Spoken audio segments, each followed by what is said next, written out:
So let's talk about Libya. It's been more than a decade since the 2011 NATO intervention, and you'd be forgiven for thinking that story was over.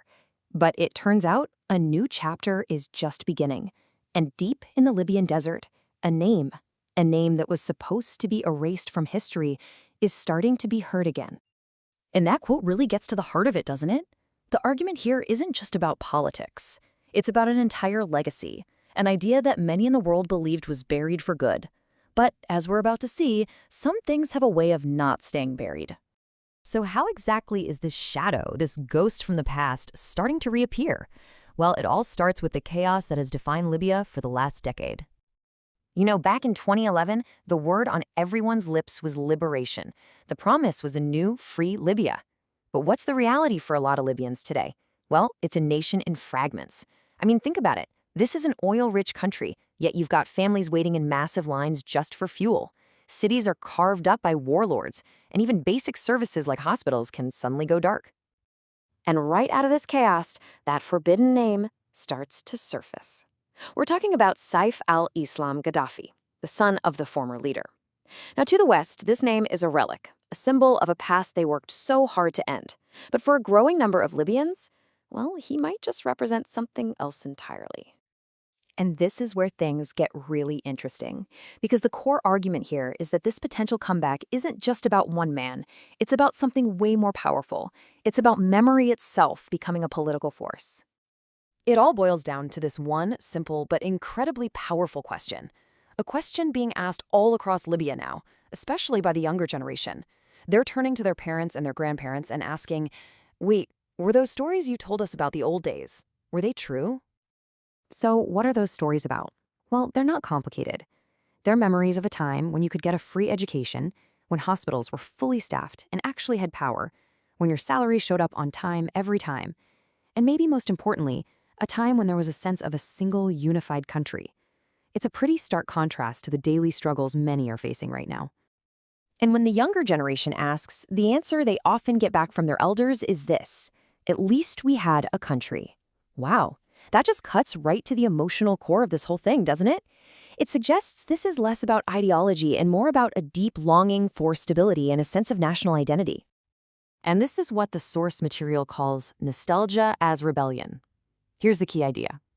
Every single failure of the post-2011 state, every power cut, every fuel shortage, every humiliating militia checkpoint, it does more than just make life hard. According to this argument, it actively fuels the Gaddafi legend. It takes a fuzzy memory of the past and sharpens it into a potent political weapon for today. But look, this isn't just about feelings and memories. There's a hard economic engine driving all of this. And that engine, of course, is Libya's vast oil wealth. Because after Gaddafi fell, what happened to all that oil? Well, it was basically carved up like a pie. Foreign companies and various militias jumped in, took control, and for years, the money from Libya's greatest asset reportedly went to just about everyone except the Libyan people. The source we're looking at is blunt. It calls it robbery disguised as stabilization. So, what's the alleged game plan to flip this script? Well, the claim is that Saif al-Islam is methodically working to unite the powerful tribes in the oil-rich regions. The goal is simple: secure the terminals, cut out the foreign middlemen and advisors, and ultimately put Libya's wealth back into Libyan hands. And this is so important to grasp. This isn't just being framed as a push for political power. It's an economic rebellion. It's a direct challenge to the entire system where Libya's resources are controlled and profited from by outside interests. It really all comes down to a fundamental question: who gets rich from North Africa's energy? Okay, now we need to zoom out a bit, because what's happening in Libya isn't happening in a vacuum. It's connected to a much, much bigger idea that's sweeping across the continent. You have to remember, Muammar Gaddafi's ambition was always bigger than Libya. He had this grand Pan-African dream, a united continent strong enough to set its own terms with the rest of the world. And the narrative being pushed now is that his son has become a symbol of that unfinished dream.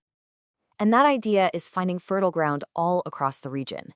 You see it in Mali with the pushback against old colonial systems. You see it in Burkina Faso, where leaders are rejecting foreign military presence and asserting their national sovereignty. And you see it again in Niger. The point being made is that these are not just isolated events. They're seen as part of a single, powerful wave of defiance that's sweeping the Sahel. And this, the analysis claims, is the West's biggest fear. Not just a change in Libya, but all these nations forming a powerful, independent bloc. Imagine a united front stretching from the Sahel all the way to the Mediterranean, with a resurgent, oil-rich Libya as its northern anchor. So let's pull all of these threads together and look at what is claimed to be the ultimate fear for Western powers when they look at this situation. This fear is said to operate on 3 levels. First off, there's the economic fear. Plain and simple, losing the grip on Libya's oil and the dangerous precedent that sets for other African nations. Then there's the political fear, the rise of a whole new bloc of nations in the Sahel that rejects Western influence. And finally, and maybe most importantly, is the narrative fear. Because if Libya actually rebuilds itself on its own terms, the entire justification for that 2011 intervention completely collapses. And this leads us to the most cynical conclusion presented in the analysis, the idea that for some outside powers, a chaotic, fragmented Libya isn't actually a problem to be solved. It's more profitable and frankly easier to manage than a strong, unified, and truly independent one. So we're left with this final massive question. Are we watching the rebirth of a nation, or is this the return of a political storm that could reshape an entire region? The pieces are moving, the story is far from over, and the next chapter is still being written.